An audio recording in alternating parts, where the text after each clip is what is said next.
Tour के तहत 11 ठिकाने पाकिस्तान के जो हैं वो नष्ट किए हैं। वो किसके किए हैं? मिलिटेंट टू के ठिकाने नष्ट किए हैं। वो पाकिस्तान आज जानता क्या हुआ है। पहलगाम में इन्होंने इतने लोगों की हत्या की। ये एक सिंदूर ऑपरेशन को लॉन्च करने के बाद दिखाया गया कि भारत कितना सशक्त। मीडिया वालों सबका आपका शुक्रिया अदा करता हूँ। आपने देखा पहलगाम में पाकिस्तान ने जो खेल खेला था, वो खेल ये था कि धर्म पूछ के लोगों को मारना, कि हिंदू मुस्लिम फसाद हो जाए। लेकिन मैं बधाई देना चाहता हूं जम्मू कश्मीर के लोग। आज की रैली आप देखेंगे एकता भाईचारे को लेकर है। जिस तरीके से सिंदूर का ऑपरेशन लॉन्च किया गया और जिस तरीके से पहलगाम में इन्होंने इतने लोगों की हत्या की, ये एक सिंदूर ऑपरेशन को लॉन्च करने के बाद दिखाया गया कि भारत कितना सशक्त है और इसमें रहने वाले लोग एक साथ हैं। और जो टेररिज्म है उसका सपोर्ट कोई नहीं करता है। और जिस तरह के टेररिज्म के हब्स पाकिस्तान में चलते हैं, किस तरीके से भारत ने उनको नेस्तो नाबूद किया है, इसलिए पूरे भारत में जो ये प्रोसेशन चलाया गया है ताकि ये एकता जो है दिखाई जाए। इट वॉज़ वेरी इंपॉर्टेंट जब आपने पहलगाम में देखा कि किस तरीके से उन्होंने धर्म को नाम लेकर चुन चुन के उन लोगों को मारा। तो मुझे लगता है इसमें तो सवाल ही पैदा नहीं होता कि पाकिस्तान को जवाब देना नहीं बनता है। दिस वॉज़ वेरी इंपॉर्टेंट कि उनको ये पता चले कि जो वो हमारे देश में आके इन निहत्ते लोगों को, जो एक टूरिस्ट थे, जगहें घूमने गए हैं और उनने उन लोगों को चुन चुन के मारा। कितना एक बुरी उन लोगों को, मतलब वो लोग तो कभी इस चीज़ से डरते ही नहीं ना कि आम जनता को टारगेट कर रहे हैं, मार रहे हैं। उनका काम है दहशत फैलाना,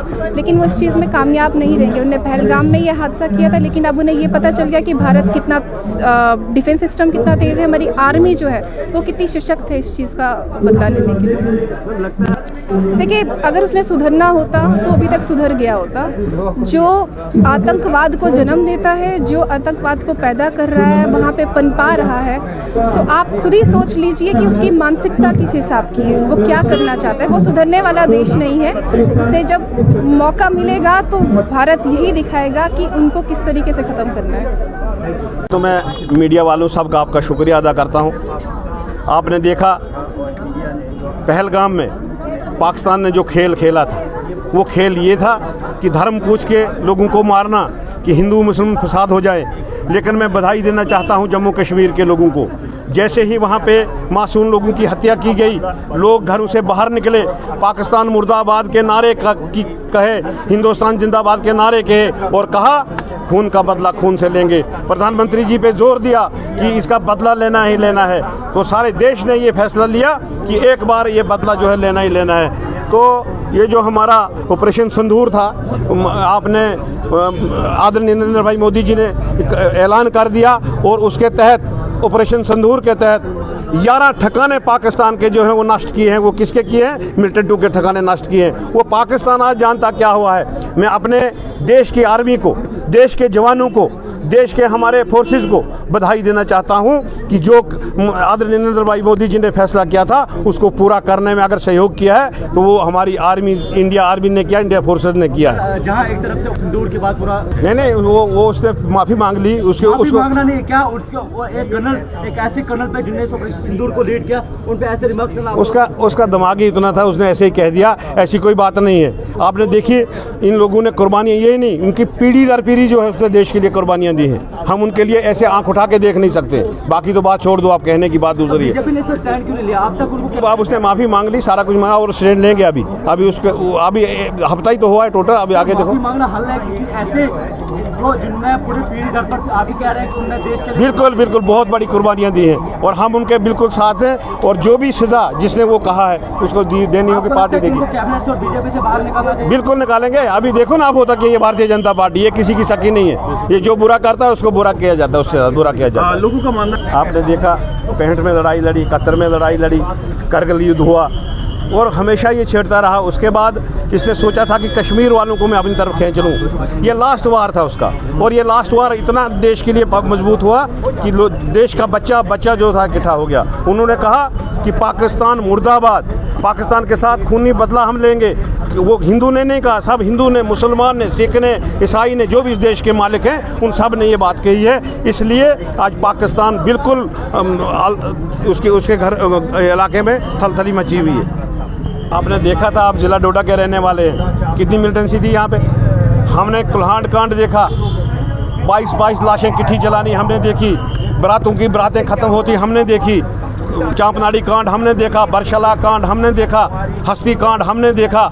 ये सारे कांड कहाँ हो रहे थे? ये कांग्रेस के दौर में 70 साल में ये हालत हुई हमारे देश की। लेकिन जब से भारतीय जनता पार्टी आई है, आपने देखा इक्का दुक्का, ये तो लास्ट हथियार था पाकिस्तान का, वरना वो पत्थरबाजी कहाँ है, वो आज मिलिटेंसी कहाँ है? आज तो हम चैन से हैं, सारे रात दिन घूमते हैं। आज हम जिला डोडा में रात दिन 12 बजे भी घूमते हैं, 1 बजे भी घूमते हैं, कोई लेना देना नहीं है। पहाड़ों पे जा रहे हैं, हमारे भेड़ें बकरियां, हमारा माल मवेशी पहाड़ों पे जा रहा है। तो ये किसकी देन है? ये आदरणीय नरेंद्र भाई मोदी जी की देन है। एक मजबूत नेता हमें मिला है, एक मजबूत मुल्क हमें मिला है। Thank you sir. हमने ये तिरंगा रैली यही था कि हमारे मुल्क की सेना ने, चाहे वो बड़ी सेना हो, ज़मीनी सेना हो या हवाई सेना है, तीनों अफवाज ने जो पाकिस्तान को सबक सिखाया और जो हमने एक टारगेट रखा था कि मिलिटेंटों के अड्डों को, दहशतगर्दों के अड्डों को हमने नष्ट करना है, उसकी कामयाबी पे ये जो ऑपरेशन सिंदूर कामयाबी से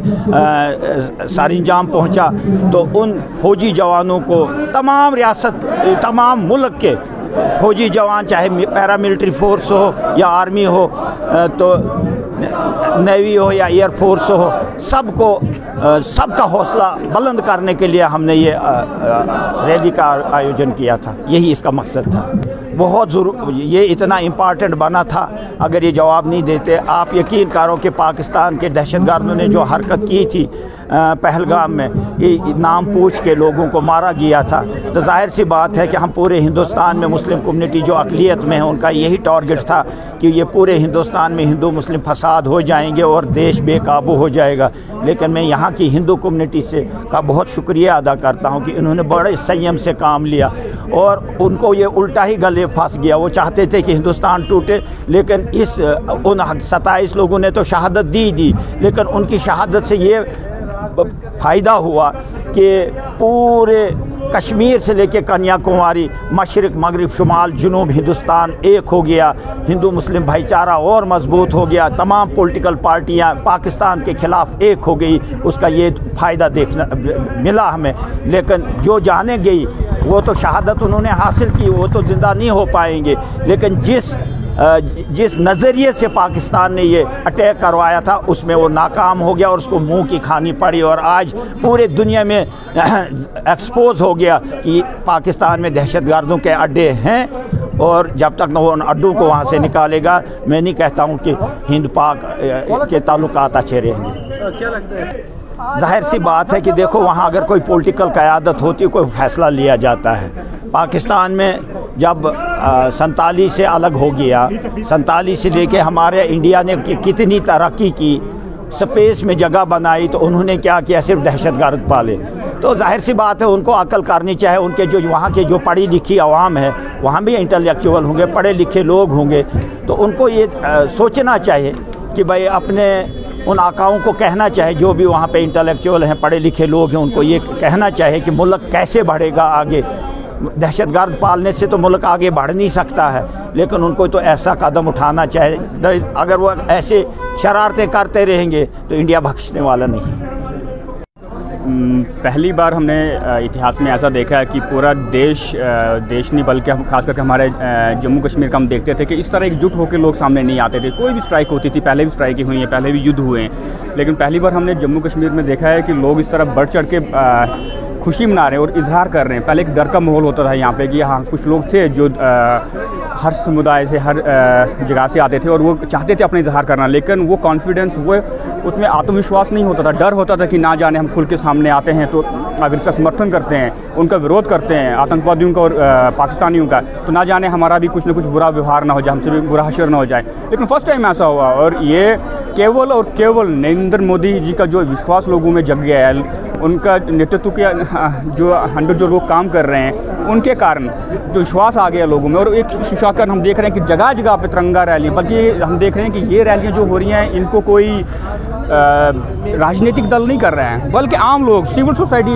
के लोग उठ के आ रहे हैं और एक ऐसे कर रहे हैं। अभी के टाइम में हम देख रहे हैं पूरा विश्व को पता है कि पाकिस्तान के हौसले पस्त हो गए हैं। और ख़ास करके एक और चीज़ हमने पहली बार देखा कि इस बार जो नेतृत्व था, जो लीड कर रहे थे, जितने भी हमारे मिशन थे, जितने भी हमारे अटैक यहाँ पे हो रहे इनके ऊपर कर रहे थे, तो उनका नेतृत्व पहली बार हमारी महिलाओं ने यहाँ पे किया। महिला ऑफिसर हमने देखा वहाँ पे, वो कॉन्फिडेंस और आत्मविश्वास के साथ। तो यकीनन ये बदलता भारत है। अभी आगे भी बहुत कुछ और देखने को मिलेगा। जहाँ तक हम देख रहे हैं कि अभी भी चाहे हमारे रक्षा मंत्री हैं, चाहे हमारे रक्षा विशेषज्ञ हैं, चाहे हमारे राजनीतिक दल हैं, चाहे हमारी सरकार है, उनकी जो बॉडी लैंग्वेज है, तो उनका ये मानना है कि ये जो कारवां अभी ये रुका नहीं है। ये ऐसा नहीं है कि ये हो गया अटैक एक बार सब, नहीं, ये चलता रहेगा। ऑपरेशन सिंदूर जो ख़त्म नहीं हुआ है, ये स्थगित कर दिया गया है। और यहाँ अभी यहाँ से मेरे ख्याल से एक मैसेज दिया जा रहा है पाकिस्तान को, पूरे विश्व को, इस चीज़ को ध्यान में रखा जाए कि ये चलता रहेगा अभी भी। धन्यवाद।